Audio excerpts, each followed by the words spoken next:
మా సమీపమునకు దిగి వచ్చినావు నీ ప్రేమ వన్నింపతరమా మా సమీపమునకు దిగి వచ్చినావు నీ ప్రేమ వన్నింపతరమా యేసయ్యా నీ ప్రేమెంత బలమైనది అందరూ చెప్తాం యేసయ్యా నీ కృప ఎంత విలువైనది అందరూ నోరు తెరవాలి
అవును తండ్రి, నీ ప్రేమ చాలా శ్రేష్టమైనదయ్యా.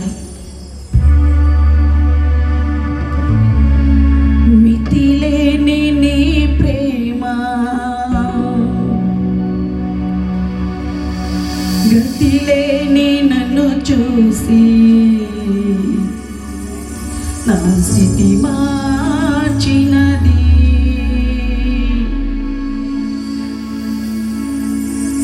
యేసయ్యా, ఎందుకు పనికిరాని వంటి మా జీవితాన్ని జ్ఞాపకము చేసుకున్న దేవుడు అయ్యా. ఏ యోగ్యత లేని వంటి మమ్మల్ని జ్ఞాపకము చేసుకున్న దేవుడు అయ్యా. నీ శ్రేష్టమైన ప్రేమ చేత వెలివేయబడిన మా జీవితాలను, పారవేయబడిన మా జీవితాలను, తునీకరించబడిన మా జీవితాలను, తక్కువ చేయబడిన మా బ్రతుకులను జ్ఞాపకము చేసుకున్న దేవుడు అయ్యా. నీ ప్రేమ శ్రేష్టమైనది కాబట్టే, నీ ప్రేమలో లోపము లేదు కాబట్టే, నీ ప్రేమ అమూల్యమైనది కాబట్టే మనుషులు వెలివేయబడిన జీవితాన్ని ఎన్నుకున్న దేవుడు అయ్యా. సహోదరి సహోదరుడా, ఈ రాత్రికాల సమయంలో అయిన తప్ప నిన్ను శ్రేష్టంగా ప్రేమించేవారు ఈ లోకములో ఎవరూ లేరు. మనుషుడు అంతంత మాత్రాన్నే ప్రేమించగలడు, నీలో ఏదో ఆశించి ప్రేమించగలడు, కానీ యేసయ్య శ్రేష్టముగా ప్రేమించగలిగిన దేవుడు. ఈ రాత్రికాల సమయంలో నీ హృదయం ఆయనకు సమర్పించుకుంటున్నావా? కుటుంబము చేత వెలివేయబడుతున్నావేమో, నా అనుకున్న వారి చేత ఏలన చేయబడుతున్నావేమో, ఎందుకు పనికి రానిదని నీ జీవితాన్ని ఆలోచన చేస్తున్నారేమో. మనుషుడు స్వభావం అటువంటిది. నా యేసయ్య ప్రేమ శ్రేష్టమైన ప్రేమ. మరణ అంచుల్లోనికి వెళ్ళిపోయిన వారిని కూడా రక్షించగలిగిన ప్రేమ నా యేసయ్య ప్రేమ. ఈ రాత్రికాల సమయంలో ఏ పరిస్థితిని బట్టి అయిన సన్నిధిలో ప్రార్థిస్తున్నావో, ఏ స్థితిని బట్టి అయిన సన్నిధిలో ఉన్నావో, యేసయ్య నాతో మాట్లాడాలని ఆశపడి ఈ సన్నిధిలోనికి వచ్చి ఉన్నావేమో. ప్రియ సహోదరి సహోదరుడా, యేసయ్య మనతో మాట్లాడాలని ఆశపడుతున్నాడు. మనలాంటి వారిని ప్రేమించే దేవుడు. ఈ రాత్రికాల సమయంలో ప్రియ సహోదరి సహోదరుడా, శ్రేష్టమైన సమయంలో ఉన్నాం. ఎవరికి వారమే నోరు తెరిచి ప్రార్థన చేద్దాం, నోరు తెరిచి ప్రార్థన చేద్దాం. యేసయ్యతో మాట్లాడితే మనతో మాట్లాడగలిగిన దేవుడు. ఈ రాత్రికాల సమయంలో ఎవరికి వారమే, ఎవరి స్థలములో వారు, ప్రతి ఒక్కరు కూడా నోరు తెరిచి ప్రార్థన చేద్దాం. యేసయ్య నాతో మాట్లాడండి, యేసయ్య నాతో మాట్లాడండి. ఆయన తప్ప ఎవరు నీతో మాట్లాడలేరు. ఎవరు మాట్లాడినా నీ హృదయం కఠినమైపోనేమో. యేసయ్య మాట్లాడితే ఎటువంటి కఠినమైన హృదయములను మార్చగలిగిన దేవుడు. ఈ రాత్రికాల సమయంలో ఏ సమస్య కలిగి, ఏ పరిస్థితి కలిగి, ఏ ఆలోచన కలిగి, ఏ స్థితి కలిగి ఆయన సన్నిధిలో అంగలార్చుచున్నావేమో ప్రియ సహోదరి సహోదరుడా, నీ దుఃఖమును జ్ఞాపకము చేసుకోగలిగిన దేవుడు, నీ పరిస్థితిని జ్ఞాపకము చేసుకోగలిగిన దేవుడు, శ్రేష్టమైన దేవుడు మన యేసయ్య. ప్రార్థన చేద్దాం, ఎవరికి వారమే ప్రార్థన చేద్దాం. మహాపరిశుద్ధుడు మహాగరుడైన మా తండ్రి, నీ పరిశుద్ధ పాదాలకు వందనాలు స్తోత్రములు ప్రభువా. ఈ రాత్రికాల సమయంలో తండ్రి, ఇంతవరకు మమ్మల్ని అందరినీ నీకు ప్రచేత ఎత్తి పట్టుకున్నావు. దేవానికి వందనాలు స్తోత్రాలు తండ్రి. పాటల చేత స్తుతారాధన చేత నీ నామాన్ని మహిమపరుచుకున్నాము తండ్రి. యేసయ్యానికి వందనాలు స్వామి. ఆయా స్థలముల నుంచి దైవ సేవకులు సంగములుగా తండ్రి కూడి తండ్రి నీ సన్నిధిలో ఉన్నారు ప్రభువా. అయ్యా సాక్ష్యము చెప్పుటకు తండ్రి, అయ్యా ఇదిగో ప్రభువా దైవ సేవకులు ప్రభువా దూరము తండ్రి, అయ్యా వైజాగ్ పట్టణం నుంచి తండ్రి ప్రభువా ఈ మారుమూల ప్రాంతమునికి వచ్చి ఉన్నారు ప్రభువా. ప్రతి ఒక్కరు హృదయము తెరవండి తండ్రి. మూయబడిన అంతరంగము తెరవబడటకు సహాయం చేయండి ప్రభువా. హృదయములను కఠినపరచుకోకుండా తండ్రి అయ్యా హృదయములను తెరుచుకునే భాగ్యము దయచేయమని ప్రార్థిస్తున్నాము. దేవానికి వందనాలు స్తోత్రాలు. ఈ రాత్రికాల సమయంలో కూడి వచ్చిన ప్రతి బిడ్డల్ని జ్ఞాపకము చేసుకోండి తండ్రి. ఆరాధన అంతట్లో మీ హస్తము తోడుగా ఉంచి ప్రభువా. అయ్యా నీవే అధ్యక్షత వహించి ప్రభువా. అయ్యా మా అందరితో కూడా మీరు మాట్లాడమని మహిమ ఘనత ప్రభావములు మీకు ఆరోపించుకుంటూ నజరుడైన యేసుక్రీస్తు పరిశుద్ధ నామములో ప్రార్థన చేసి అడుగుచున్నాం పరమ తండ్రి. ఆమేన్.